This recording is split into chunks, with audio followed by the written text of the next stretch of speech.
मैं एबटाबाद में पैदा हुआ था, जो डिस्ट्रिक्ट हज़ारा में है, NWFP, which is in Pakistan now. और वैसे ही हमारा गांव जो है वो डिस्ट्रिक्ट शेखुपुरा, जो पाकिस्तान में, उस डिस्ट्रिक्ट में एक गांव है जंडियाला शेर खां। वो गांव की बहुत इम्पोर्टेंस है क्योंकि हीर रांझा की हीर लिखने वाले वारिस शाह उसी गांव के थे। फिर हम लाहौर में थे। 46 में या 47 के बिगनिंग में तरह तरह के जुलूस निकलने शुरू हुए, औरतों के अलग, मिले जुले अलग, बच्चों के अलग। एक जुलूस निकलता था कि लाल किले से आई आवाज़, सैगल ढिलो शाहनवाज। हमें इसका कुछ पता नहीं कौन है, लाल किले में कैद कौन है, सैगल साहब कौन है, ढिलो शाहनवाज कौन है। भीड़ में शामिल हो जाना है। वो पुलिस वालों ने पकड़ लिया, आधा घंटा रोक के ज़रा डांटा और समझाया।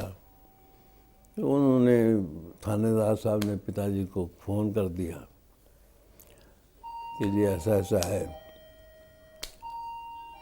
तो रात को सोए हुए थे तो पिताजी कहने लगे तुम क्या बोल रहे थे? मैंने कहा जी लाल किले से आई आवाज़, सैगल ढिलो शाहनवाज। कहने लगे कौन है ये सैगल ढिलो शाहनवाज? मैं कहा जी मैं क्या जानूँ। फिर मुझे उन्होंने सारा ये कहानी बताई कि INA, आज़ाद हिंद फौज, नेताजी सुभाष चंद्र की, तो 3 कैदी हुए थे, सैगल ढिलो शाहनवाज, जो लाल किले में थे और उनका मुकदमा चल रहा था, जिसको भोला भाई देसाई लड़ रहे थे और पंडित जवाहरलाल नेहरू उसको असिस्ट कर रहे थे। शाहनवाज साहब बाद में मिले भी, मंत्री बन चुके थे।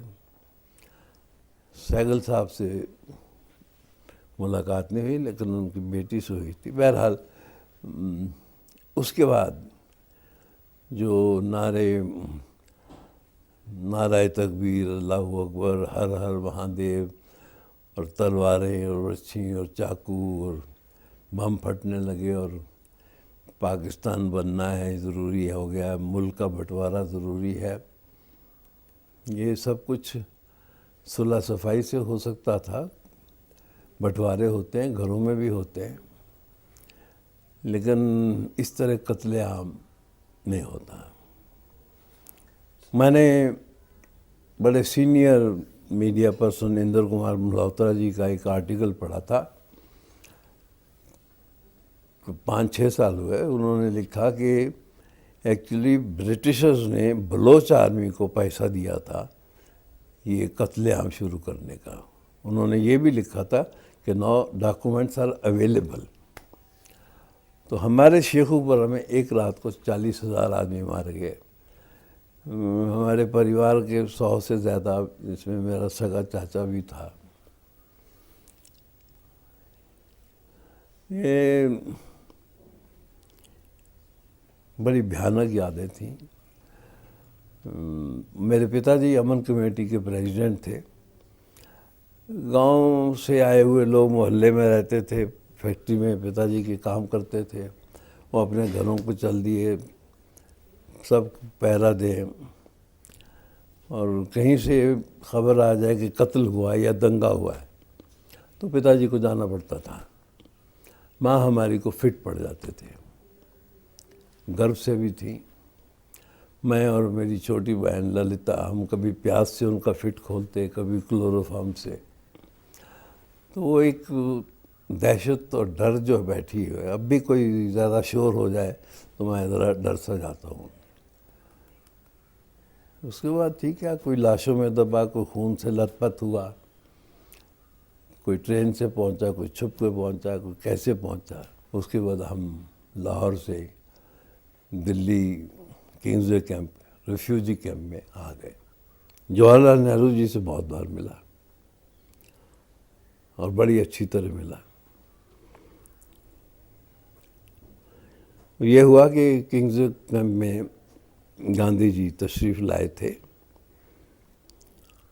ना जाने क्यों उस वक्त कुछ बच्चे या कुछ बड़े भी इस पार्टीशन से खिलाफ कि घर से बेघर हो गए, तो उनको ऐसा लगता था कि ये जो कुछ हुआ है इसे गांधी जी की वजह से हुआ है।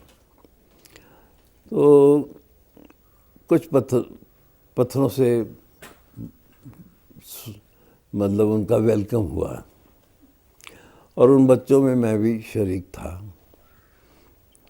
बच गए इसलिए कि कोई पत्थर मैंने नहीं मारा। तो दूसरे दिन पंडित जवाहरलाल नेहरू जी ने आना था, वो मेरे पिताजी ने, और कैंप कमांडर होते थे मिस्टर जैन। तो बैठने की जगह तो कोई नहीं थी, एक बैरक में हॉस्पिटल बना हुआ था, वहाँ मुलाकात हुई। अंदर गए तो बातें कुछ होती नहीं, तो मैं भी कहला गया था। तो पूछा कि कल महात्मा जी पे कुछ पथराव बच्चों ने किया है। मैंने कहा जी मैं उनके साथ था लेकिन मैंने पत्थर नहीं मारा। कहता है ऐसे लोगों का साथ भी छोड़ दो जो पत्थर मारते हैं। मार्केट में जो चीज़ कम मिले ना वो याद रहती है, इसलिए आप मेरी फिल्मों का नाम ले रहे हैं। देशभक्ति ना पढ़ाई जाती है ना सीखी जाती है, ये अपने जज्बात हैं, अपने इमोशंस हैं।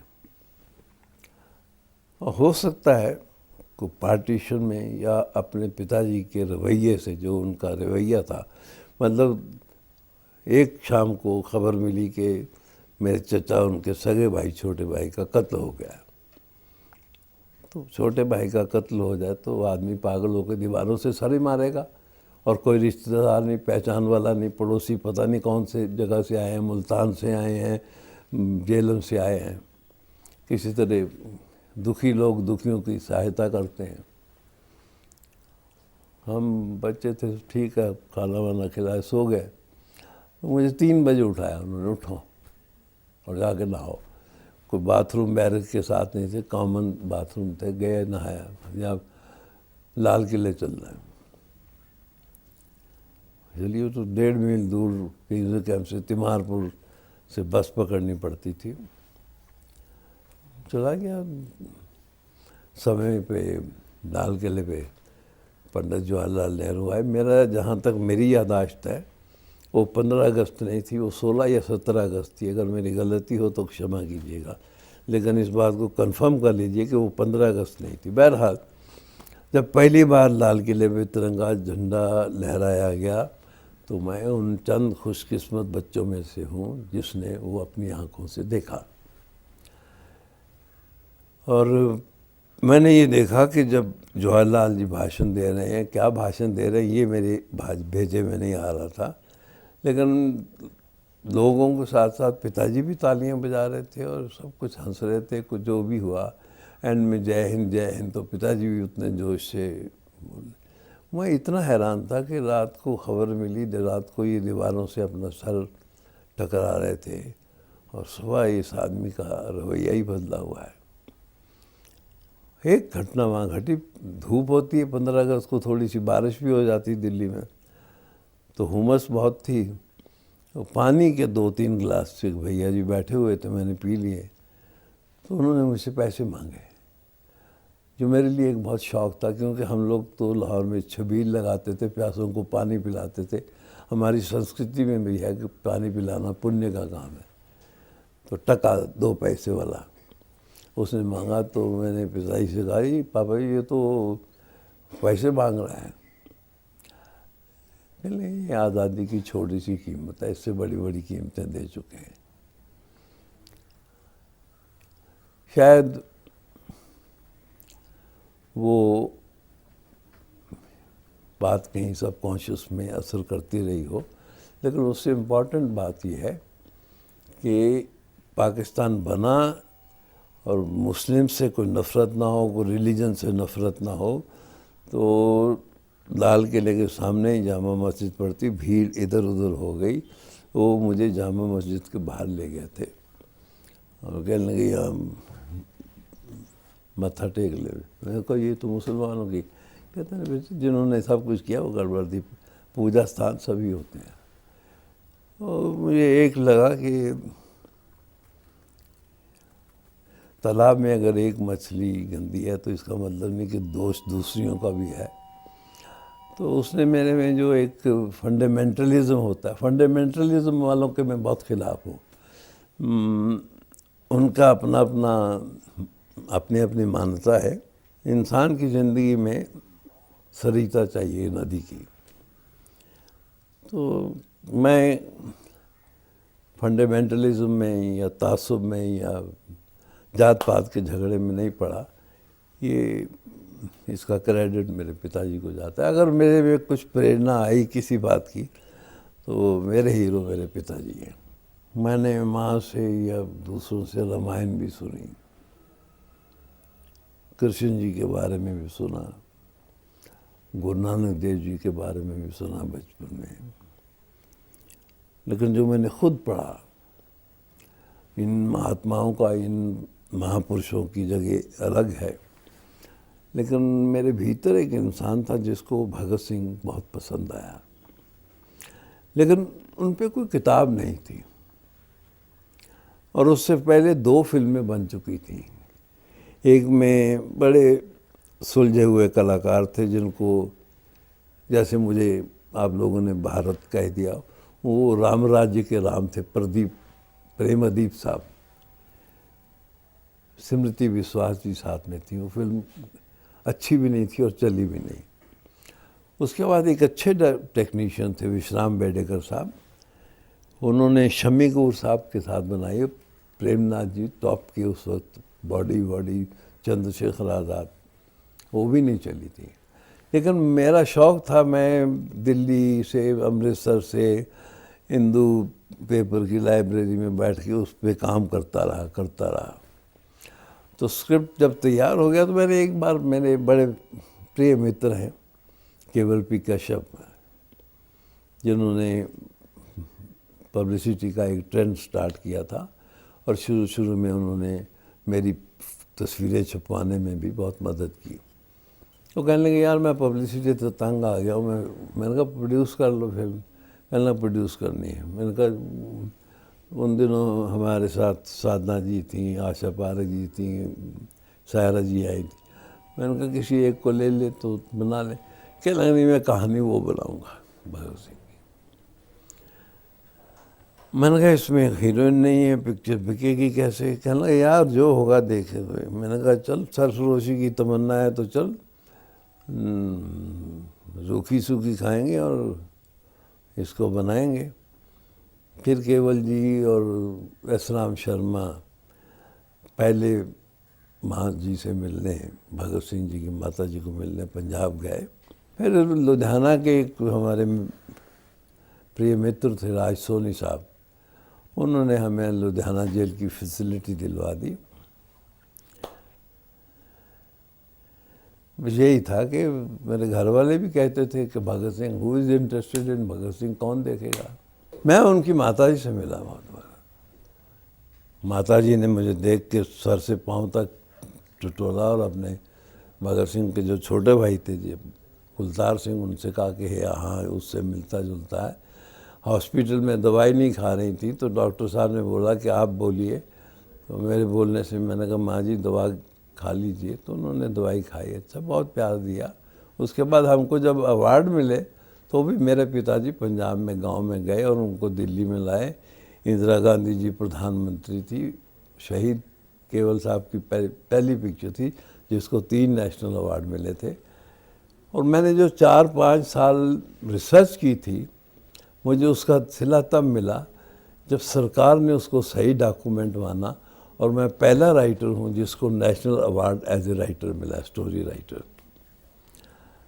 भाई हॉल में इंदिरा जी ने पाँव मिस हुए, स्टैंडिंग ओवेशन, 10 मिनट तक तालियां बजती रही। हमको जो कुछ मिला माँ के अर्पण कर दिया। फिर संबंध रहा, भाइयों से रहा, माता जी से रहा। एक ज़िंदगी के कुछ पावन पल जो हैं उनकी चरणों में, उनकी सेवा में गुजरे। शास्त्री जी प्रीमियर पे आए थे, तब वो प्रधानमंत्री थे और 1965 की जंग के बाद दिसंबर में पिक्चर देख के वो उस रॉ में बह गए थे, भावनाओं में बह गए थे।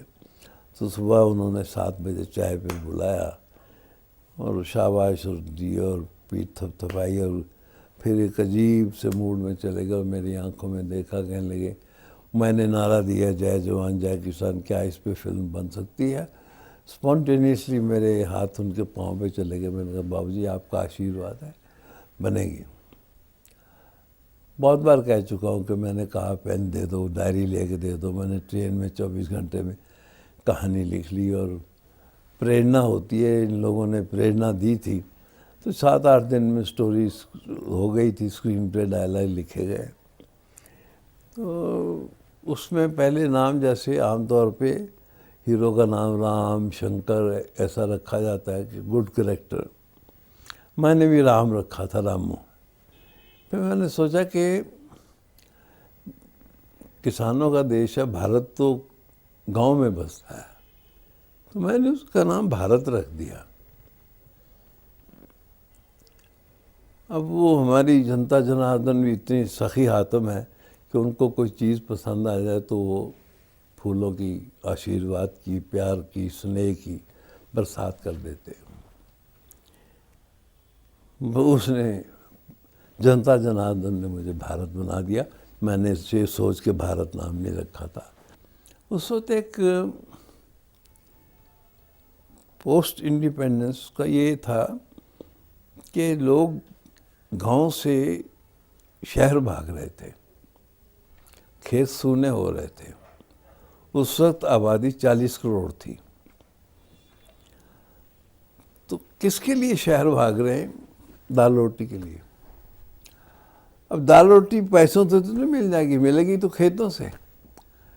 वो जो छोटा भाई खेत छोड़ के ग्लैमर ट्रक हो जाता है शहर के लिए, उसको वापस खेतों में लाना था। और नारा था जय जवान जय किसान। उसी किसान को जो आपको अन्न देता है वो देश की रक्षा कैसे करता है, उस पर बेस हुई और अपने आप में एक इतिहास बन गई उपकार।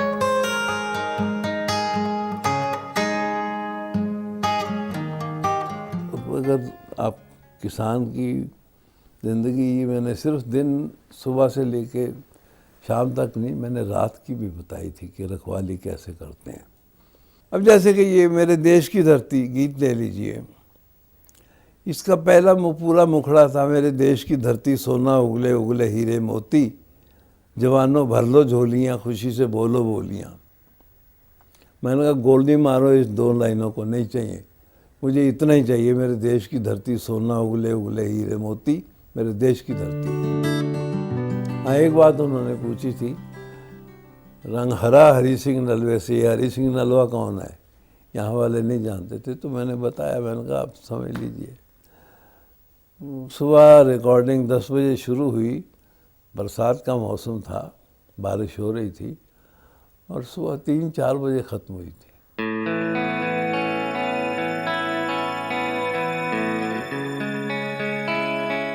मैंने सोचा कि जब मैं लाहौर से दिल्ली आया तो मैं दिल्ली को मिस करता, लाहौर को मिस करता था। फिर लाहौर से मुंबई में आया तो मैं दिल्ली से लाहौर मुंबई आया तो मैं दिल्ली को मिस करता हूँ। ये जो लोग विदेश चले जाते हैं वो देश को मिस करते होंगे।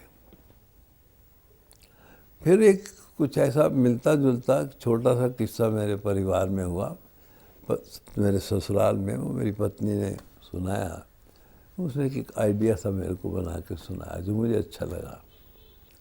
तो मैंने पश्चिम को किसी भी सीन में बुरा नहीं बताया।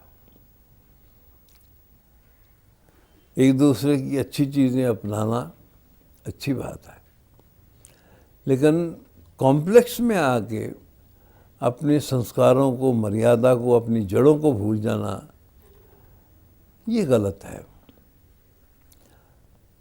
तो प्रेम धवन साहब ने बहुत अच्छी लाइन लिखी है गीत में कि जिस जगह पैदा हुए उस जगह निकले दम, आखिर में तो मट्टी खींचती है। तो ये है कि आप वहाँ पढ़ाई के लिए गए हैं। भारत में विज्ञान को पीछे रख दिया गया क्योंकि मुगलों का शासन रहा, अंग्रेज़ों का रहा। हमारे यहाँ ज्ञान था, और जो ये विज्ञान है आज का, वो ज्ञान में है। हमारा ज्ञान जो है वो विज्ञान से नहीं है, विज्ञान हमारे ज्ञान से है प्रीत जहाँ की रीत सदा मैं गीत वहाँ के गाता हूँ, भारत का रहने वाला हूँ, भारत की बात सुनाता हूँ। और उसकी पहली 4 लाइनें जो शुरू होती है उस पर किसी ने गौर नहीं किया। भारत दिल है उस पूरब का जिस पूरब ने हर ज्ञान दिया, दिए बुद्ध मोहम्मद और ईसा, गीता बाइबल कुरान दिया।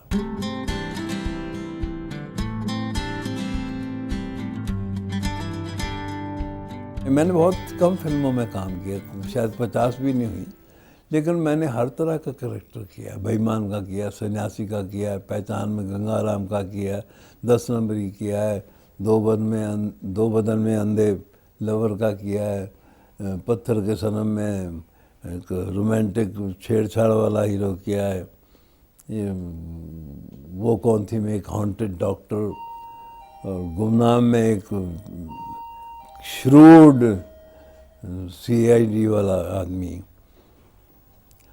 हिमालय की गोद में एक आदर्शवादी डॉक्टर। तो कोई ऐसा रोल नहीं जो मैंने ना किया हो।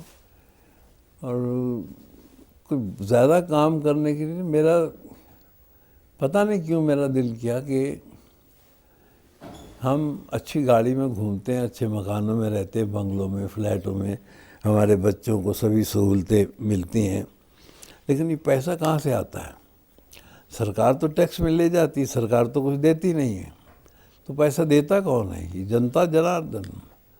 ये हाथ गाड़ी चलाने वाला, ये साइकिल रिक्शा चलाने वाला है, एक वक्त के पेट का काट डालेंगे, रोटी नहीं खाएंगे, मगर फिल्म देख लेंगे। तो एक नागरिक का, एक फिल्ममैन का ये कर्तव्य बनता है कि उसको कुछ अलग नई चीज़ दे, जो वो कहे कि हाँ भाई हाँ, उसको एक अंदर से तसल्ली हो। शोर मैंने मनाई एक दिन, कोई 6-7 साल हुए, 5 साल, मेरे सर्वर ने मुझे रात को जगाया, साहब देखिए शोर आ रही है। ऐसे मेरी आँख खुल गई, मैंने देखा, मैंने कहा DD पे मैंने कब दिया क्या ये साइकिल के शॉट वैसे? तो पता लगा उसमें कि ईरानियन फिल्म डायरेक्टर ने फिल्म बनाई द साइकिलिस्ट। वो मेरा एक सीक्वेंस था कि बच्चे के लिए मैं साइकिल चलाता हूँ, तो उन्होंने फिल्म बनाई कि बीवी के लिए पैसे चाहिए बीमारी के लिए, तो साइकिल चलाते हैं। और उस फिल्म की हमारे मीडिया ने बहुत तारीफ़ की, और उस फिल्म ने अवार्ड भी बहुत जीते। और मेरी शोर को मीडिया ने बड़ा कंडेम किया। मेरी हर फिल्म को कंडेम किया गया, लेकिन उसके 20-25 साल बाद पूछते हैं कि साहब वो कमाल पिक्चर थी।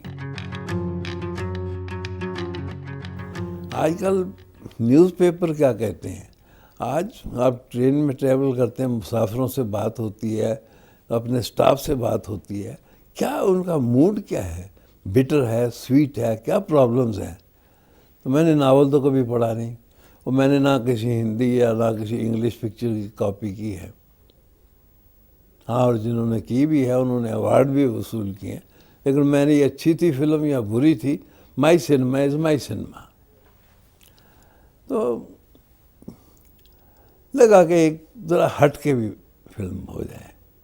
एक आइडिया आ गया था। आइडिया कैसे आया था? दिल्ली में मेरा एक छोटा सा खेत था, जिसको बगैर हमसे पूछे हुए सरकार ने छीन लिया। हमारा सरनेम गोस्वामी है। गोस्वामी का गाय से कोई संबंध नहीं है। गोस्वामी का मतलब है भूमि के मालिक। वो हमसे वो ज़मीन छीन ली गई, तो मतलब मैं तो गोस्वामी भी ना रहा, भूमि अधीन हो गया मेरा, तो भूमि भी छीन ली बगैर पूछे। और वो कानून भी वो जो 1894 में अंग्रेज़ों ने बनाया था। हमारे लीडरों को ये भी नहीं पता कि कौन सा कानून कब बना था, कब नहीं बना था। दिल दुखता है, चोट पड़ती है, तो आवाज़ के ज़ख्म से खून टपकता है इस शहर में। लेकिन देश की हवा या देश की मिट्टी राजनेताओं से अलग है। मैं नमन करता हूँ इस मिट्टी का, मैं इन हवाओं का, इस परंपरा का, इस मर्यादा का। नेताओं का नमन नहीं करता। मैं किसान का कर लूँगा, देश की सीमा पे रक्षा करते हुए जवान का नमन कर लूँगा, और किसी का नहीं करूँगा। रोटी कपड़ा मकान का आइडिया आया मुझे। टाइम्स ऑफ इंडिया में एक न्यूज़ आई थी कि दिल्ली यूनिवर्सिटी में कॉन्वोकेशन में एक लड़के को बीए की डिग्री मिली, उसने लेके वहीं फाड़ दी कि ये यूज़लेस है, ये हमको नौकरी सिक्योर नहीं करती। वो मेरे दिल को टच कर गई थी। जो सीन उस फिल्म में है, उस बुनियाद उसने, प्रेरणा उस सीन ने दी थी। आप उन हालात से नहीं गुजरे जिन हालात से मैं गुजरा हूँ। कुछ चीज़ें अपनी ज़ाती ज़िंदगी से भी मिल जाती हैं। किसी को मिलना हो और बारिश से आपके कपड़े भीग जाएं तो बड़ी शर्म आती जाके मिलते हुए। और यहाँ ट्रेजेडी ये थी कि उस पात्र ने इंटरव्यू के लिए जाना था, इसलिए वो बारिश में बाहर आके उसके साथ लिपट नहीं जाता कि मेरे कपड़े गीले हो जाएंगे। The tragedy of a man. उसमें गाना रोमांटिक था लेकिन दर्द भी था। लिरिक्स वाइज तो और नहीं, बस और नहीं था, बहुत गहरा। वैसे मीनिंगफुल गाना और स्वीट गाना मैं ना भूलूँगा। हाँ, जनता पसंद तेरी दो टकियाँ दी नौकरी, मेरा लाखों का सावन जाए। लोगों को आइडेंटिफिकेशन लगी कि उनको ये पता लगा कि अंग्रेज़ों ने हमारे देश पे कितना जुल्म किया। बाकी जो है फिल्म की कहानी में अगर आदमी आइडेंटिफिकेशन देख ले और उसकी रवानी, उसका रिप्रेजेंटेशन ठीक हो, इमोशंस हो, म्यूज़िक हो, वो फिल्म हिट हो जाएगी। बहुत बड़ी हिट थी फिल्म, अपने ज़माने की सबसे बड़ी हिट फिल्म थी। और ये दिलीप कुमार साहब की सेकंड इनिंग की बिगनिंग थी। क्रांति की ख़ास बात उसकी कहानी और देशवासियों को ये याद दिलाना कि हमारे भूतकाल में हम पे क्या क्या जुल्म हुए, और वो अच्छी तरह इमोशनली बताए गए। सबसे स्कोरिंग पॉइंट वो था। बड़ी स्टार कास्ट कोई हिट फिल्म की गारंटी नहीं है। बड़े बड़े स्टार्स के साथ फिल्में बनी जो फ्लॉप हो गई। फिल्म देखिए, अनाज उसी खेत में उगेगा जिसकी ज़मीन उपजाऊ हो। आपकी स्टोरी का आइडिया ऐसा होना चाहिए कि जिस पे आप फिल्म बना सकें। मेरा सबसे बेहतरीन सब्जेक्ट था जिसमें सारे पात्रों के नाम बदल दिए गए। 16 रुपए की जमा करवा के एक संस्था रजिस्टर हो जाती है। वो आपको इतना तंग करके निचोड़ सकती है कि आपका दम घुट जाए। इसलिए मैंने सोचा कि धर्म के प्रति इनको कुछ समझाने की ज़रूरत नहीं है, ये सच सुनना बर्दाश्त नहीं करते। मेरा गाना था कलयुग की सीता, कलयुग की सीता मिलने जज को चली, 900 चूहे खा के बिल्ली हज को चली। इसमें सीता मैया का और इसका क्या ताल्लुक हो गया? कलयुग की रामायण थी। कलयुग की रामायण का उस रामायण से क्या संबंध होगा?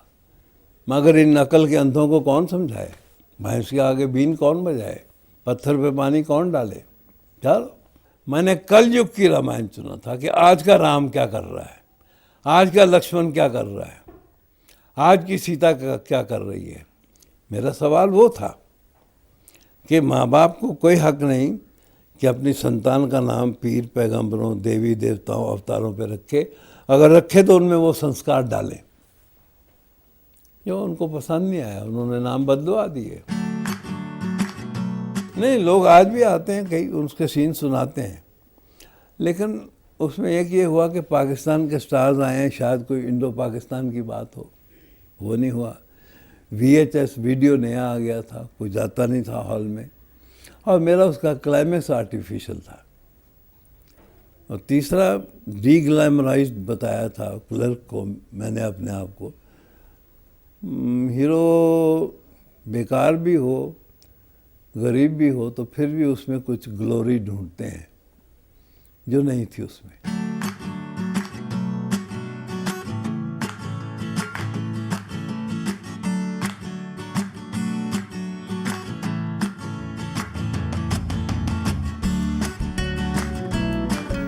At all I am to be remembered as a son of wonderful parents and a good citizen of this country. Good and to a very extent honest and dedicated citizen. That's all. Model Bharat Kumar. ये public की then है, ये public जाने, मैं क्या जानूँ।